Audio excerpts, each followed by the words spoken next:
So what exactly are pulses? Turns out that's a really good question.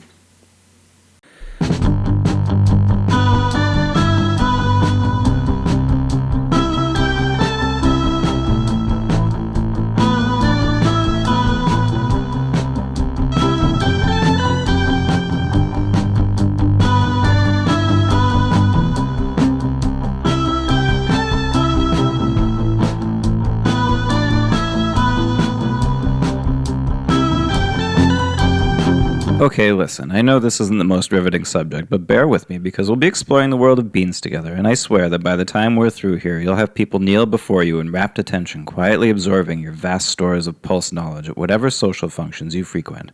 I promise you'll never be the same. Probably.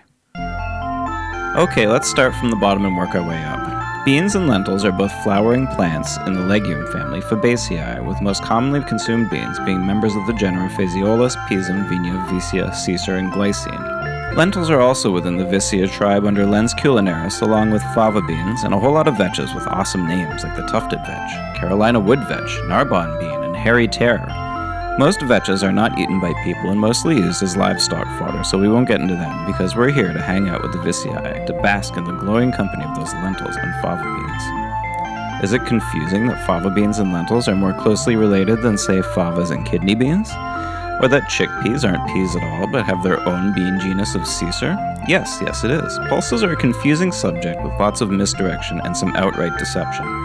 But don't let the common beans protean terminology put you off.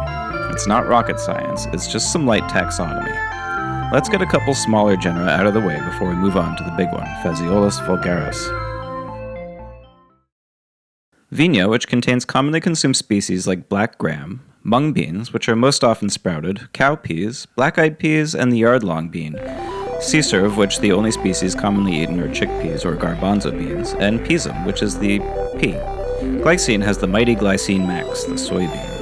The Vigna, Vicia, Caesar, Pisum, and Glycine genera all hail from Africa, the Middle East, Asia, and Europe, and were some of the first cultivated crops that we know of going back to about 11,000 BC in the case of the lentil. Some of these beans used to be known as PHASEOLUS, but these days the PHASEOLUS genus consists of beans from North, Central, and South America. Most beans that are eaten today are of the species PHASEOLUS vulgaris. That would include kidney beans, black beans, white navy beans, and pinto beans, among others.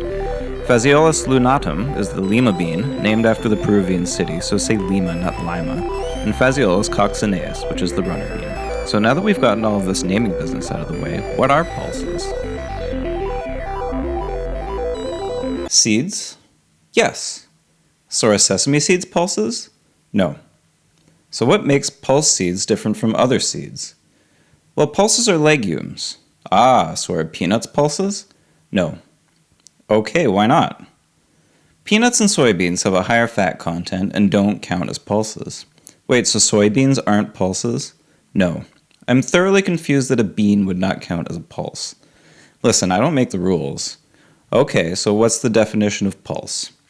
Well, technically speaking, a pulse is the dried seed of a leguminous flowering plant with little to no fat content. As far as I can tell. I think. Okay, so peas are pulses then? Dried peas are pulses.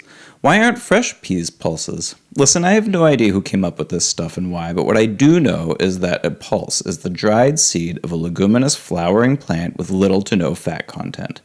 As far as I can tell. I think.